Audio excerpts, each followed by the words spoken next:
Hello everyone, and welcome back to Greenleaf, and welcome back to Bloons Tower Defense. Now, in this most recent update, I don't know if you noticed or not, but Ninja Kiwi brought back an old but very popular map from Bloons Tower Defense 5. What map am I talking about? Well, I am talking about Skull Peak.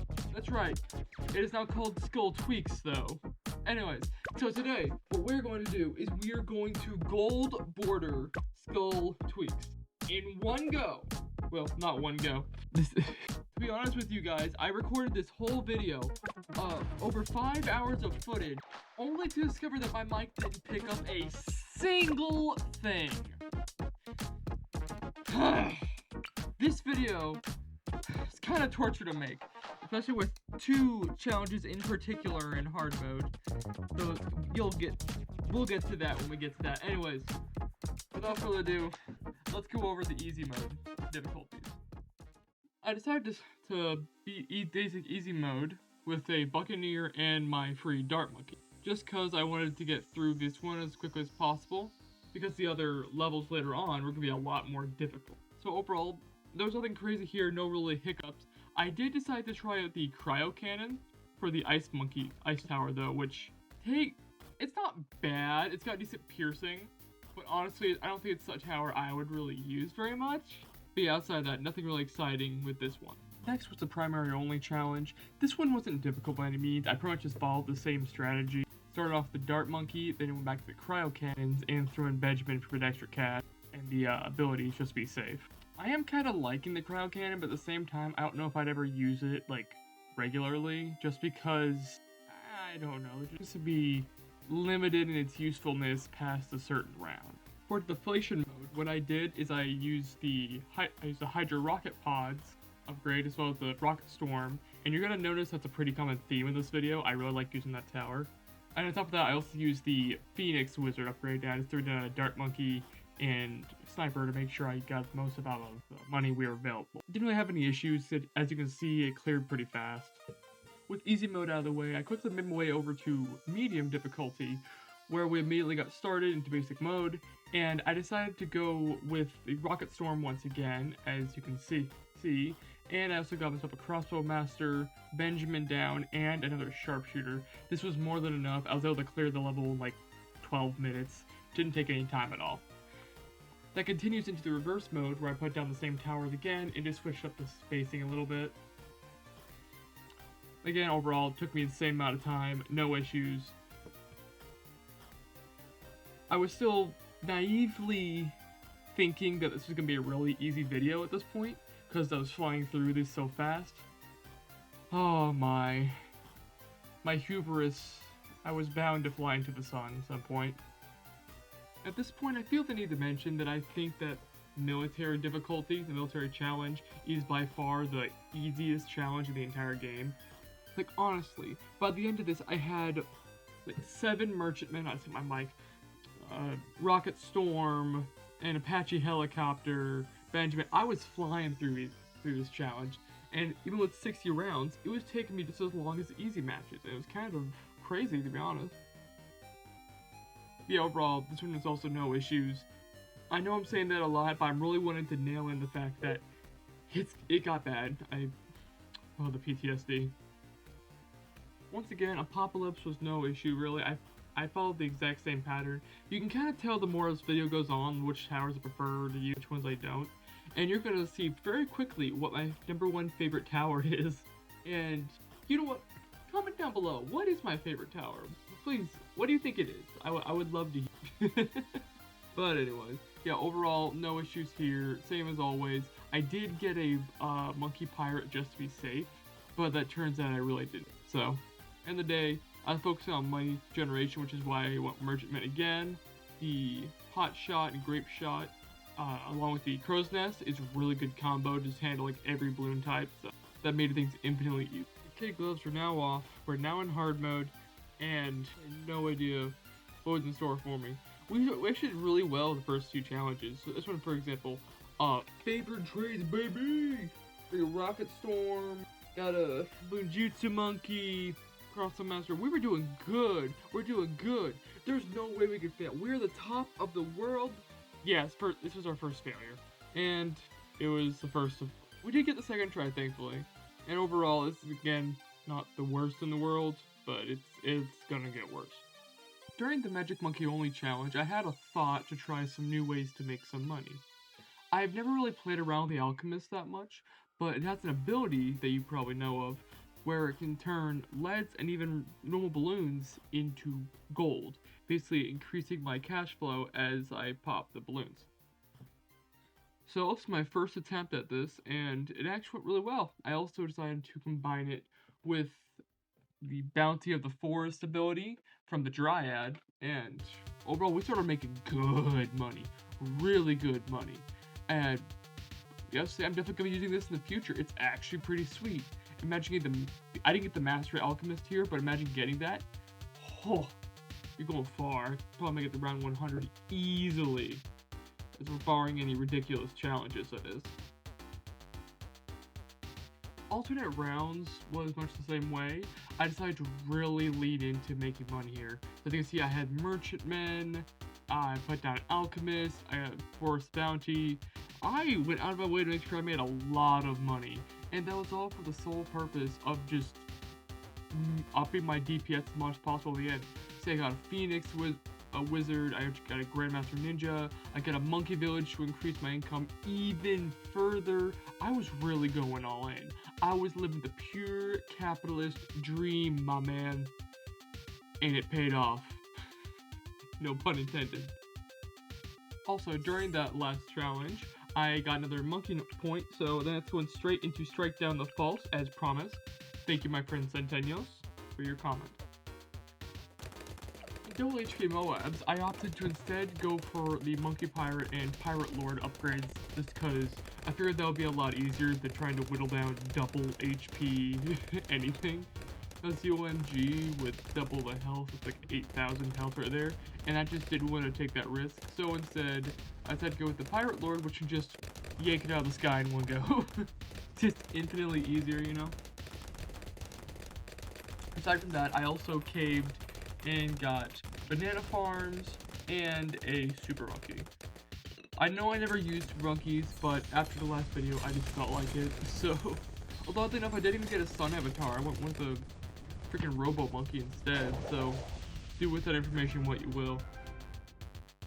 At this point, I was at the homecoming stretch, and I was so excited to be able to get this video out. I honestly really enjoyed this map, because, like, it's just an amazing flash of the past, but unfortunately there stood one insurmountable obstacle, so it seemed.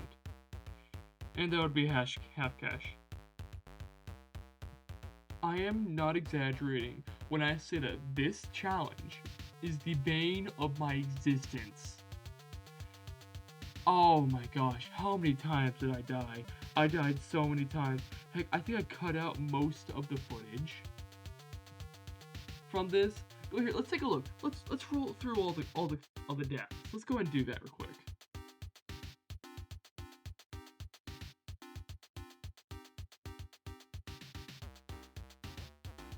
I actually spent about an hour and a half-ish repeatedly doing this level, but for some reason I can't find most of the defeats for some reason.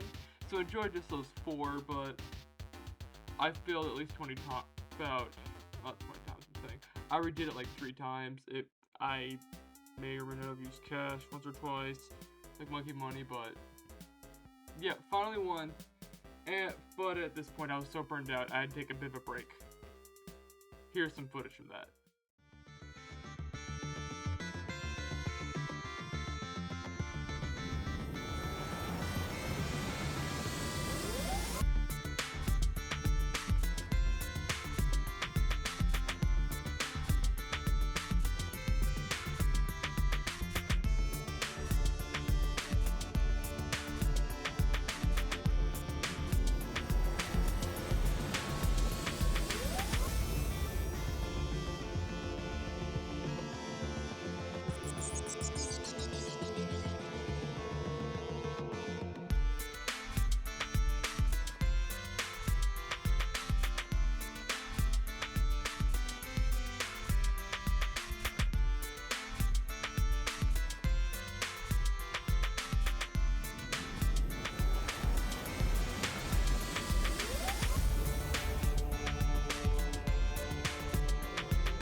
Next up was Impoppable, which, compared to the absolute headache before that, beforehand, this was a breeze. Like, I think I did this in one go. Such simpler times when you can actually beat the dang challenge. Like, oh man. Chimps was, well, just watch.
Eventually, I just restarted because I figured it'd be a lot easier.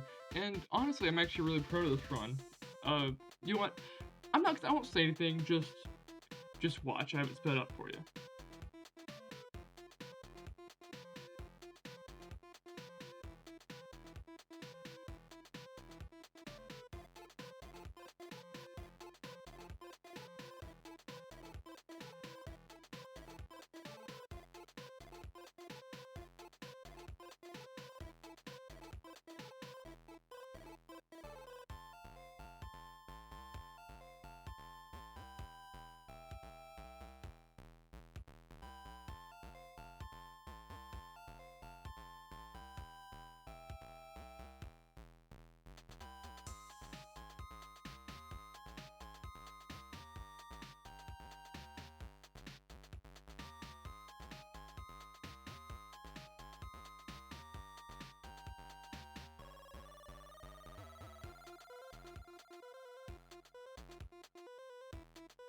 And with that, I finally did it.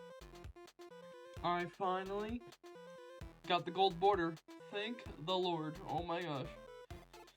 I was actually able to somehow get the audio recording for the outro, so I'm gonna let you listen to that. I love you guys so much. The outro really exemplifies just what was going on in my head, so please enjoy. Anyway guys, I hope you guys liked this video. I hope you enjoyed my descent into madness. Oh my gosh. Finally! I have 6+ hours of footage to edit through. I am not exaggerating. Thank you everyone so much for watching. I hope you like this video. It's awesome that they brought back this old map. Holy cow, I'm losing my mind. I actually don't care if I ever touch this map again, to be honest. Holy cow. I hope you guys like this video. Please like, comment, subscribe. Please. I'm begging you. I suffered so much through this. I love you all. Thank you so much for watching. Please follow me on Instagram. I'll leave a link down below. Oh my lord. Oh my gosh, it's finally over. Anyways guys, I'm out. I love you all. Peace.